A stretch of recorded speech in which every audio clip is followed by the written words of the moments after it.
It's Emil. It's Emil Guillermo. Emil Amok to you.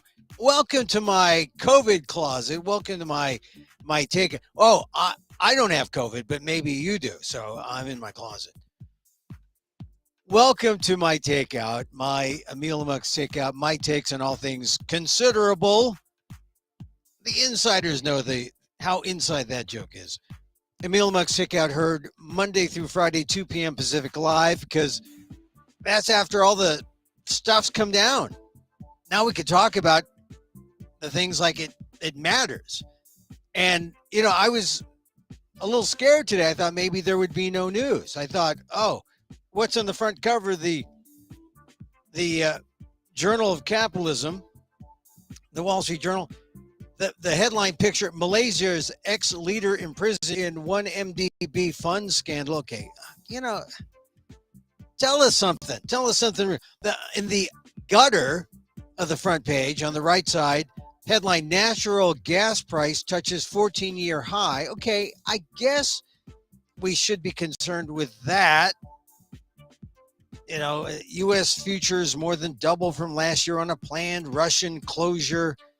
Hot weather. So, yeah, we should be concerned about that. But that's not the big story, right? And yesterday we did talk about the Twitter ex-security head who filed that whistleblower complaint, which should make us suspicious of all social media platforms. But no, the big story is student loan relief, the debt relief announced by Joe Biden today.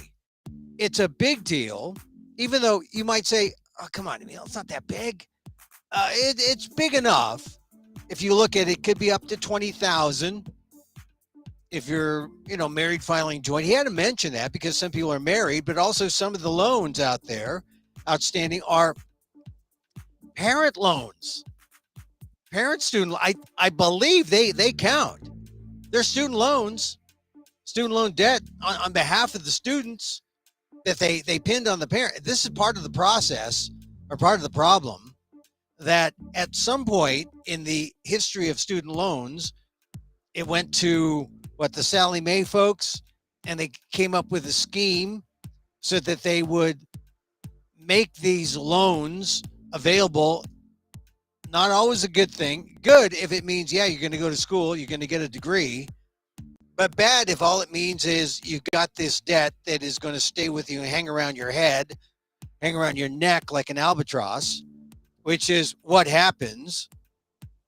I mean, Sallie Mae wasn't around when I went to school, and student loans weren't that big because the cost of college was in check.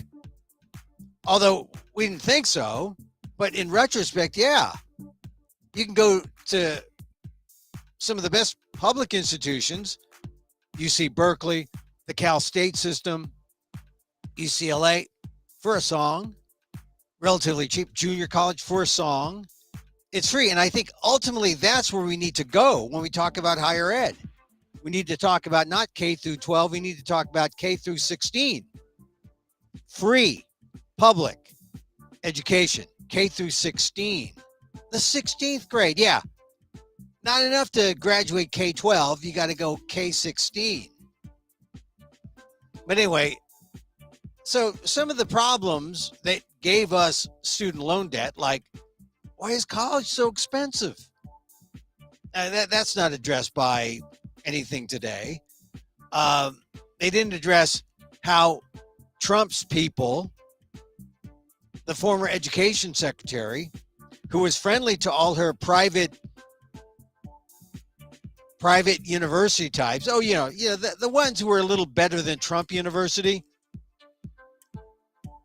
Well, those are really, I think you'd have to point to them and say that's where a lot of the really hampering debt comes in, when people sign up for expensive trade, vocational sort of private universities that promise the moon and deliver nothing. So you end up, as Joe Biden was talking about, you end up with debt and no degree. You end up with debt and no pathway to the middle class. That's something that was not addressed. But those are part of the big systemic problems. What was addressed was enough, and we're going to talk about that today because Joe Biden showed why he's simply the best transition president we could hope for. And I need to call him that because, look, does Joe Biden have some issues? Yeah, sure. His wife keeps getting COVID. That's a bad thing. That's sort of a semi-joke. Joe Biden tested positive today.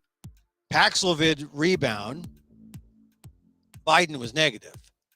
But really, we know that Joe Biden is not the perfect president. He is not the, he's got some issues that aren't insurmountable.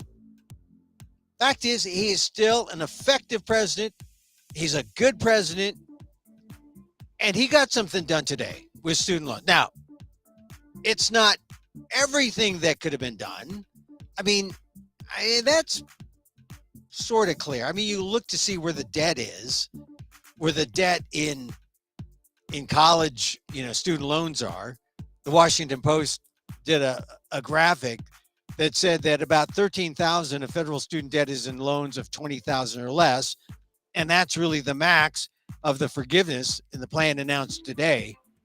10,000 if you're under a certain income level, 20,000 if you're married filing joint. That's not a lot. 13% of federal student debt. What about the 87% of the other people who have in excess of that? So in some ways, what Biden did wasn't enough. And he certainly gets criticism from Democrats because it's not enough. But the Republicans will say, oh, what's this going to cost us? Billions and billions of dollars? We don't need this.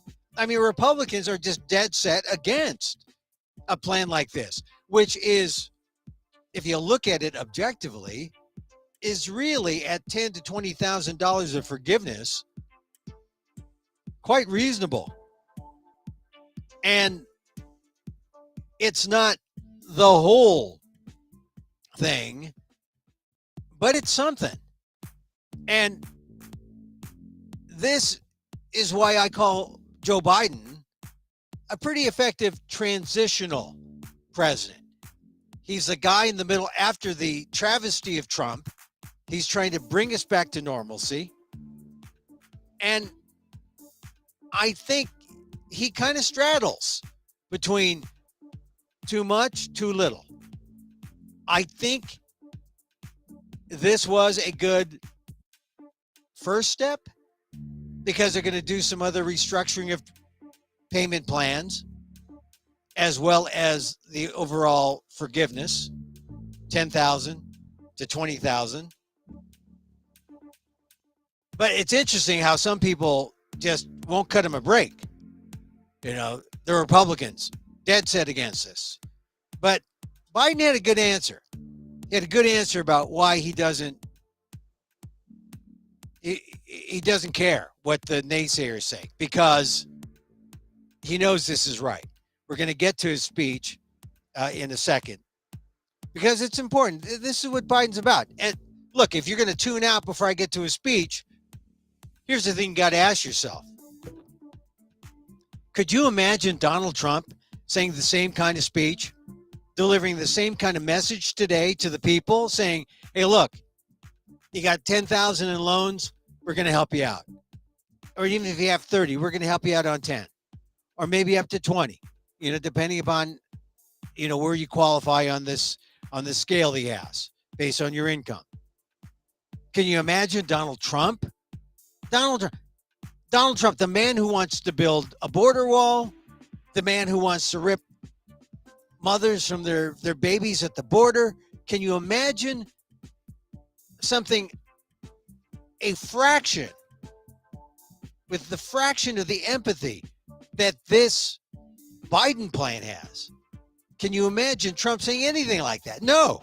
The answer is no. I mean, maybe You can say, well, if you refi with my Trump bank, my Trumpian, you know, Trump would only say it if it benefits him, and it wouldn't benefit him. And all his people don't go to college anyway, so he didn't care. I mean, that's just a fact. Well, we're glad we got your GED. You didn't need a loan for that. But really, Trump wouldn't be for it. He wouldn't do it because, most of the people who love him, college, yeah, what's that? Right? I mean, they wouldn't need a loan. I just need to read my AR-15 manual. That's it. That's all I need. Need to read the book on the white replacement theory. That's it. Don't need a student loan for that. I mean, that's why, the Republicans wouldn't be for it. But for hardworking people like Joe Biden, and here's the thing I want to open with on Joe Biden's speech, because he gave a really pretty good speech. Oh, wait, but first, before I get to the speech, leave it to the reporters at the speech. After the speech, you figure, okay, reporters have questions. Are they going to ask clarification questions? Of course not. One question had to do with Mar-a-Lago. And someone asked, did you have advance notice of Mar-a-Lago? No, the answer was no, he did not. But the press had to sneak it in there. Did you have notice of the Trump raid in Mar-a-Lago? No, I did. He said no. Trump said no. The other questions had to do, before the feed that I was on cut off, had to do with whether loan forgiveness was fair to people who already paid. And I would say, for people who already paid, I think it's great that they were able to do it. It's great that they were able to work hard, get a good job after college, and could afford to pay down their student debt. That's the way it was. But the question of fairness is irrelevant at this point. The laws change, or there's a certain forgiveness here. What's unfair to the people who paid is who came up with the plan for college loans, or who set up the rules for college loans in the first place. And that's something that takes some time. We're going to have to see, how did we get it so that Sally Mae became more villainous than not? How did we get it so that people can get these loans? And it was like it wasn't free money, but people acted like that. So, but that was one of the questions asked after the press conference. Oh, what about the people already paid? Isn't it unfair? No, they took care of their obligation when they could. Not really relevant to a question to what's happening today. What's happening today is there are millions of people who are suffering from all the economic woes that exist concurrently, plus they're held down by this student debt. And so here's the government to try to relieve some of that burden. And it's high time that it was done. Meantime, there are other root causes that are going to have to be addressed. Like, why are colleges so expensive? And why are these private schools, like the ones that Betsy DeVos used to push, because, she was a friend of Trump with his Trump University. I mean, why were some of these private universities that promise the world get people to take out loans that then they must default on because they can't get the jobs that were promised by the private universities? How could they get away with it without being enabled somewhat by insiders like DeVos, like other corporates who said, yeah, let's work a way to get this loan money available to all these people. And then that's something that the Department of Education has to sort out, and it will, but this is the first step. This is the first step. So I wanted to talk about about Biden's speech, because Biden's speech was a good one, because he talks precisely about why college is important. And he tells a story about how he's going to baseball practice, right? And he talks about his father. Here's Biden. My dad, like probably a lot of your folks, cared a lot about your education. My dad's greatest regret was that he never got to go to college. See, now that's something, Biden's no blue blood. Hardworking guy. Didn't come from a rich family.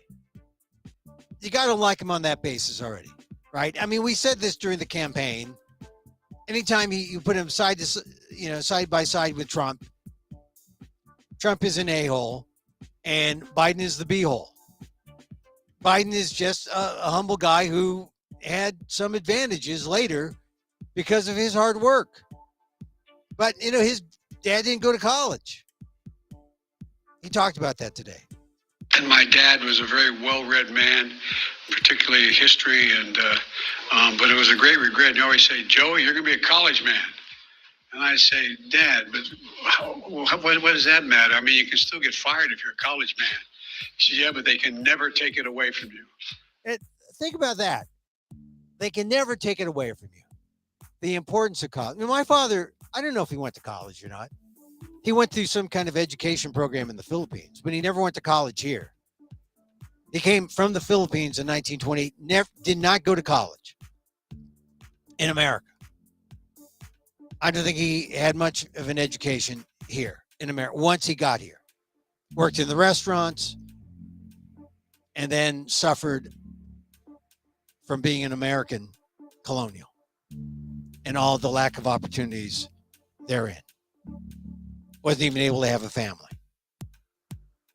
I mean, this is important stuff because you realize, the humble beginnings of Joe Biden, the humble beginnings of many Americans who look to college as the way up and the way in. And that line, they can never take college away from you. That's what Joe Biden's dad said. They can never take your education away. And I remember my senior year, I got into one of the little Ivies, and I got into a number of schools, and we're trying to get the money, even with financial assistance, to be able to go there. We had 4 kids, all of us wanting to go to school, and I remember going down after a baseball game. I went to a really good school up in Claymont, Delaware, on the Pennsylvania border, and drove down to Newark, Delaware. My dad worked at an automobile agency, and I walked in and I had my spikes. And because the reason I was going down, when your dad works at an automobile agency, the great advantage, you get a new car to go to the prom, or a good used car off the lot. You think I'm joking? I'm not joking. And so I went down in my 51 Plymouth with beach towels for seat covers.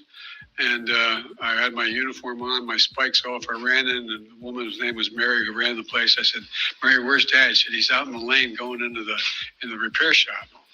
Give him my word, true story.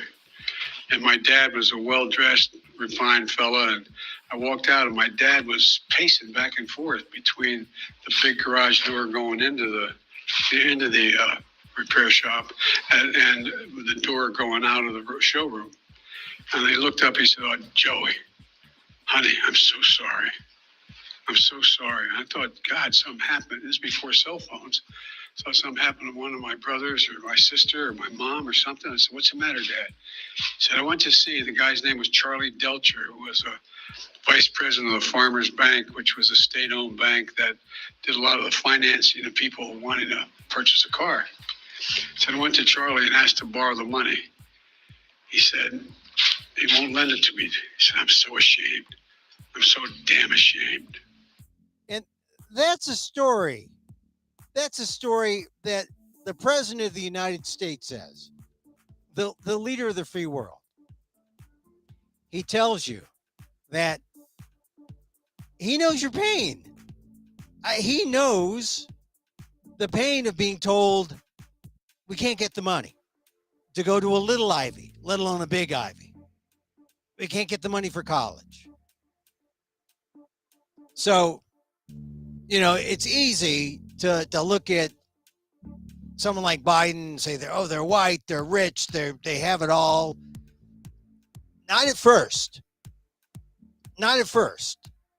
He talks about his humble beginnings, his father working at the car dealership in great detail, knows exactly what room he was peeking out of and making his phone calls. That's Joe Biden, the storyteller. And how he had to break it to Biden. He's got his baseball spikes and his baseball uniform. He had to be told, we don't got the money. Well, he wouldn't use exactly that grammar, but there's no money. Didn't get the loan. So Biden knows this. You know how important he understands what education means, and he knows what a ticket out education is for people all across the spectrum. I mean, the racial spectrum for sure, but it's a way to lift yourself up and out of your predicament. Education's always been the answer. That's always been the answer in America. And so, with that in mind, the idea of getting a loan, how important that is. And there's Joe Biden saying, yeah, darn it, we're going to do something about these loans. We're going to, he talks about how college is too high, but, people have these dreams and yet they're bogged down by student debt and then COVID. So here's Biden. He announced that he's going to extend the repayment moratorium. It should have been started up by the end of this month. He's going to extend that till December 30th. So we won't have to pay back. And he'll have, if you've been using that money to pay back student loans, using this forbearance period as a way to take that money and put it to other things, you got until December, which is a good thing. That's a good thing. And then he says, I'm going to make this commitment. But he says, it's time for payments to resume. So I'm going to make good on a campaign commitment. I'm going to honor that commitment. And he said this. Using the authority Congress granted the Department of Education, we will forgive $10,000 in outstanding federal student loans. In addition, students who come from low-income families, which allowed them to qualify to receive a Pell Grant, will have their debt reduced $20,000. Both of these targeted actions are for families who need it the most.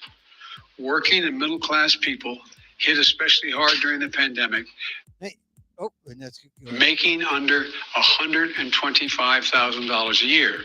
You make more than that, you don't qualify. No high-income individual or high-income household on top of the 5%, in the top 5% of incomes, by the way, will benefit from this action period. So it's fair, right? If you're a single person making $125,000, or if you're married filing joint making under $250,000. So the Department of Education is forgiving $10,000 in outstanding federal student loans. In addition, students who come from low-income families, which allowed them to get Pell Grants, and my kids got Pell Grants, they'll have their debt reduced to $20,000 or by $20,000. So these are important steps. And I think this is not, as I said, where the bulk of student loans are. The bulk of them are in excess of 20, 30, 40,000. And a lot of people criticize Biden for not giving enough of a break. But I think it's a help. We'll look back at this and say, this was a help. $10,000 off, $20,000 off. That was a help. And a lot of people are going to say, well, isn't this going to cost a lot? And Biden had a good answer to that. And let me going to find that answer. Darn it. And it's a good answer. He says, where is it? He says, where is that answer? He says, he just said, compared to the other party that gave the breaks to the rich, compared, I mean, that was essentially his answer, which actually is the only answer. You know, we can afford it. Oh, here. I find it interesting how some of my Republican friends who voted for those tax cuts and others think that we shouldn't be helping these folks. Some think it's too little, but I believe my plan is responsible and fair. It focuses the benefit on middle class and working families. It helps both current and future borrowers, and will fix a badly broken system. And these actions build on my administration's effort to make college more affordable in the first place. It includes unprecedented investments, nearly $6 billion in historic Black colleges and universities, much of which is focused on pandemic relief to help students cover tuition and other costs so they can stay in school. And I must be honest with you, I'm going to continue to fight for doubling the Pell Grants. I didn't get that done this time. Let me say it again. 12 years of universal education is not enough. I'm going to continue to work for universal pre-K for every 3 and 4-year-old, and universal community college for education beyond high school. You know, this is an important point.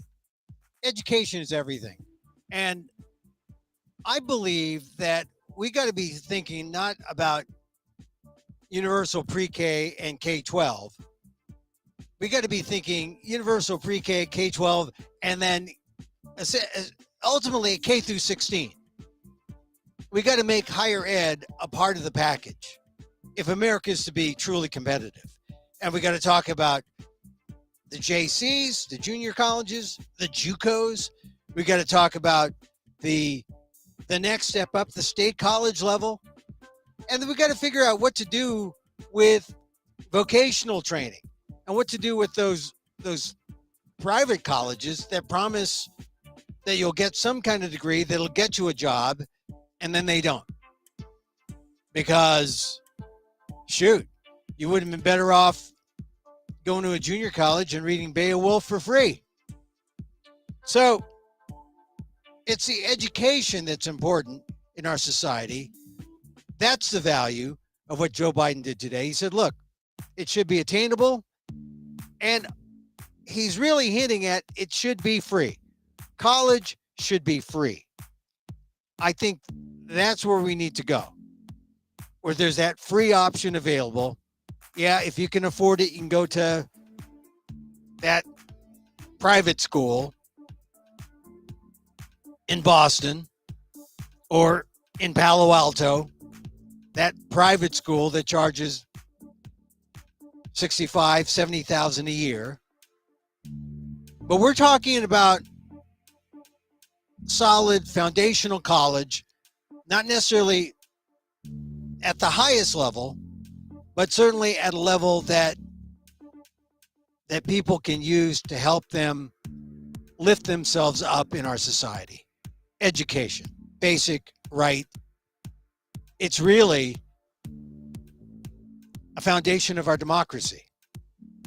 And think back, as our democracy weakens, what are the institutions that suggest that we have a weakened democracy? schools, colleges. Who's done that? Who's devalued that? Public education. Public education. You see the teachers out there fighting for fairness and equity. I mean, why do we have that situation? Who's to blame there? If our republic was strong, we'd value public education. And that's really where our discussion needs to go at the Department of Education level. Unfortunately, right now we have this confluence of economic troubles throughout society. We have burdensome loans. And this is, look, it was not a quick fix. It's taken a while to get this far, but it's a first step fix. And it's a fix that has to happen. So here's Biden as he ends up. I ran for office to grow the economy from the bottom up and the middle out. Because when we do that, everybody does better. All right, from the bottom up and the middle out. That's how he wants to grow America. Trump just assumes you're born at the top and he wants to keep you there. Now, the top isn't necessarily a public housing unit in the Western Addition of San Francisco or a public housing unit in Hunters Point or Potrero Hill. That could have been my fate easily. We managed to avoid that because of the good nature of some relatives who they were able to save up money. Filipinos who went into the military, had the GI Bill, were able to save up some money to get a loan, build up some wealth with a house. My family were always renters. And I remember going through a public housing unit, wondering, well, this is a nice view of the freeway from here. But thank God we didn't have to choose that option. Because frankly, I don't know. I don't know if I'd be here right now. Just one of those strokes of luck that we have. And a lot of the luckiest things came because of where we lived, because of the schools I was able to go to, public and private, and because of what was available to people like me. Asian American, Filipino American, a person of limited means, but unlimited possibilities. And that's what Joe Biden was talking about today when he's talking about helping grow the economy from the bottom up, from the middle out. When you do it that way, everybody does better. Everybody does well. The wealthy do very well, the poor have a way up, and the middle class can have breathing room. And that's going to help America win the economic competition of the 21st century, because much of my time is spent, how do we remain the most competitive nation in the world, with the strongest economy in the world, with the greatest opportunities in the world? That's what today's announcement is about. It's about opportunity. It's about giving people a fair shot. It's about the one word America can be defined by: possibilities. It's all about providing possibilities. We're going to have a lot more to say about this. There's a lot of material that's going to be put out as to how this is being implemented. And I want to thank you all, and God bless you all. Thank you, thank you, thank you. All right, there was Biden, right? Really, this was another Biden moment.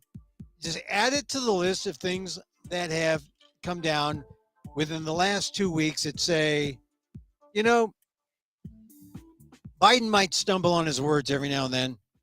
Biden, I don't know, does he drool? I don't know. It happens. Biden, you know, I don't recall ever seeing him stumble or do anything like that. But Biden's heart certainly is in the right place. I mean, he's not perfect. We know that. But everything that Biden does that you're critical of, put a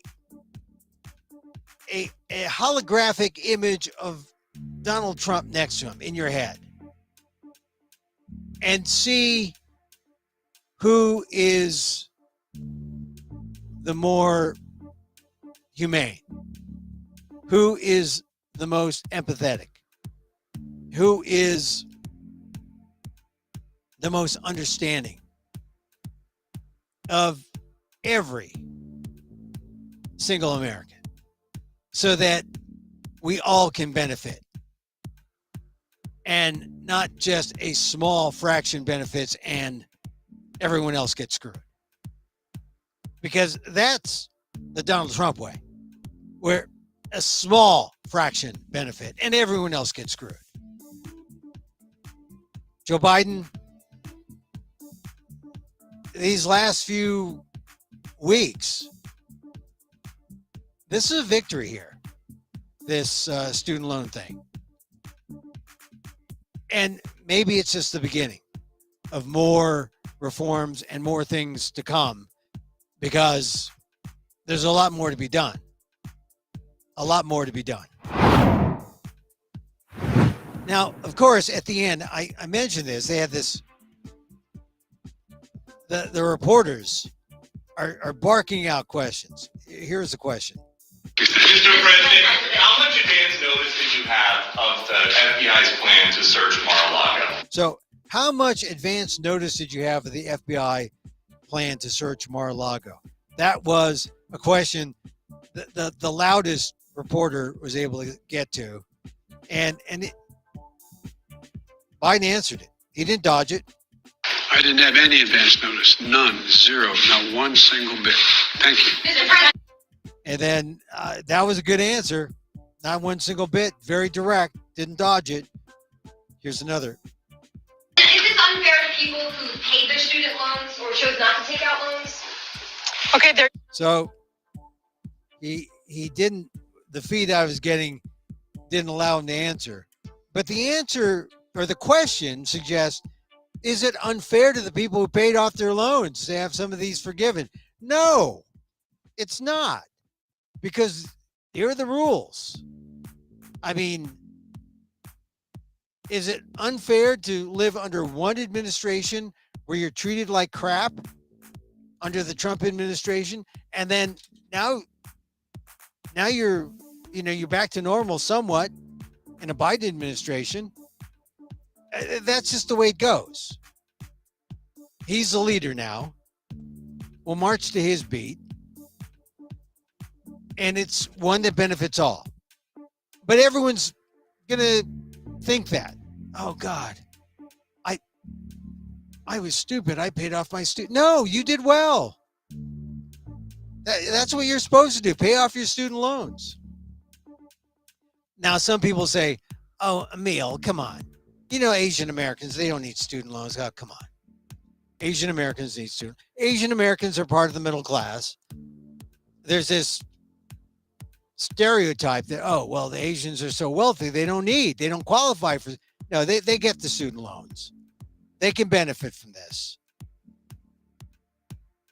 I mean, a single person making $125,000, married filing joint, making $250,000. That's the after-tax rate.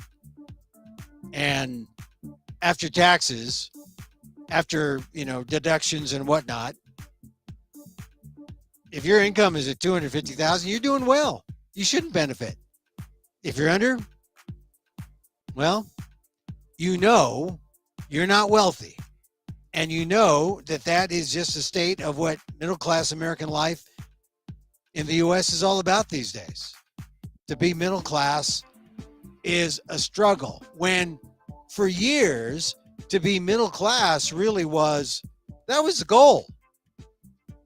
That was the goal. To be middle class, just to claw my way to the middle. Anyway, Joe Biden not exactly the great equalizer, but a very middle-class friendly thing to have done today in Washington. And I think there was a lot of good news for the Democrats. I think it was probably time for the day after the election, because there's some good news in the New York primary, in the Florida primary. Charlie Crist, a Republican who's a Democrat, he's going to face Ron DeSantis. Who else? In New York, looked like there was some winning campaigns. Ryan's campaign, Pat Ryan's campaign against Molinaro,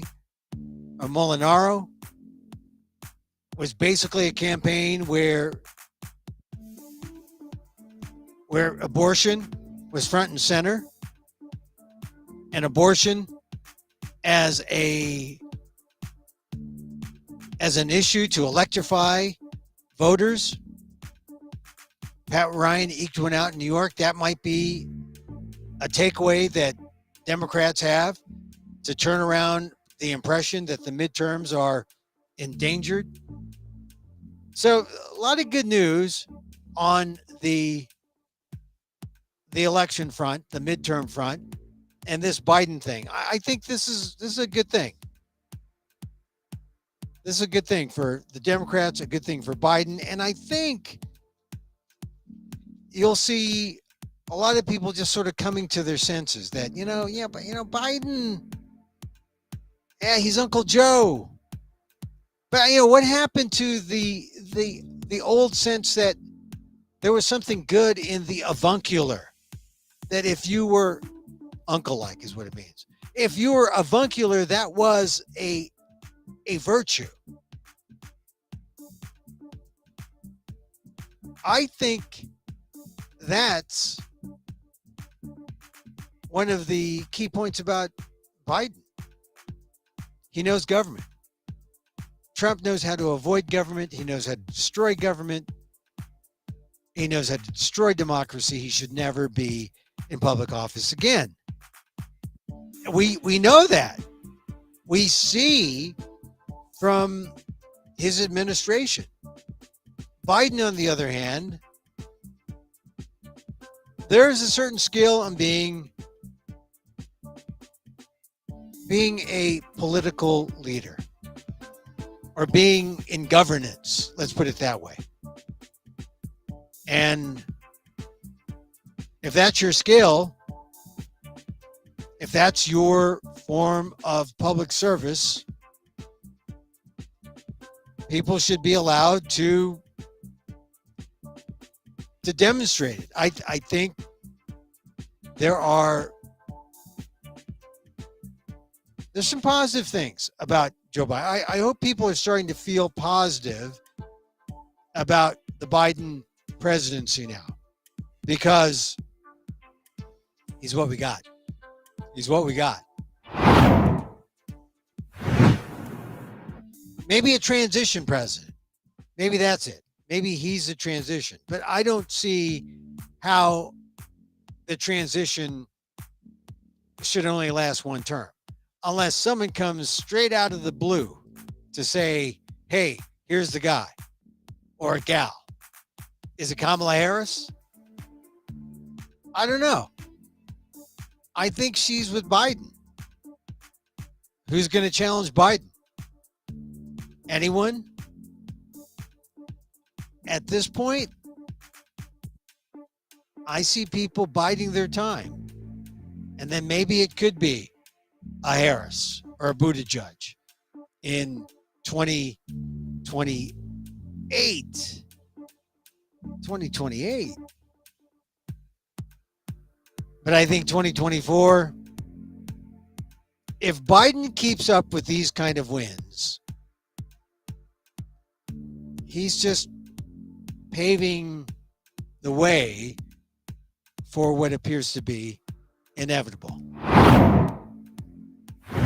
Okay, so hey, listen, that's our show for today. We talked about Biden. Man. And the other big news of today is that they're announcing vaccines for everyone, 12 plus, coming around Labor Day. The important thing here is if they're talking about vaccines around Labor Day, don't keep your eye off the ball. And don't let your guard down. Carry a mask. Keep your distance. Don't think for a second that the pandemic is over, because we could have a spike ahead. I'm just warning you. Just warning you. Regular listeners to this show know that, yeah, the way to listen to the show is go to amok.com. If you're not listening live, go to the file that shows me talking and, the episode number, and then click it and then have it play on your phone like a radio. Say, oh, it's like a radio. And then listen to it while you're doing the dishes, or maybe plug it in your car and listen to it while you're driving. And then, if you have something to say, you can email me, emil@amok.com, or go to amok.com and fill out the little form there and say, you said this about Biden. Like he was carrying his spikes, like he was a baseball player. I don't see any evidence. No. So, whatever you want to say. And I'll read your emails. I'll read your comments. amok.com for the replays. Also, if you go to AMOK at the right time, you can see it live there. See this show live on Facebook, fb.com/EmilGuillermo.media. See it on YouTube at my pathetic YouTube channel. Also on Twitter at Emil Amok. Yeah, we're still there despite the whistleblower security claims. I'm telling you, I'm threatening TikTok. I'm practicing the moves. I just have to take twerking 103. After 101, 102 comes 103. And then after that, maybe I'll be able to do TikTok.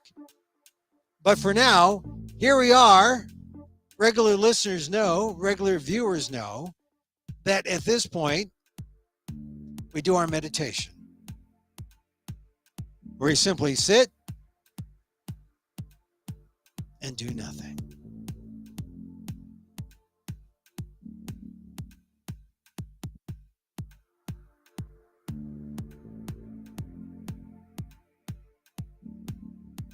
Oh, come on. No, we do something. We were thinking we're just being in the present. We're being in the present moment. We're just being aware of the present moment.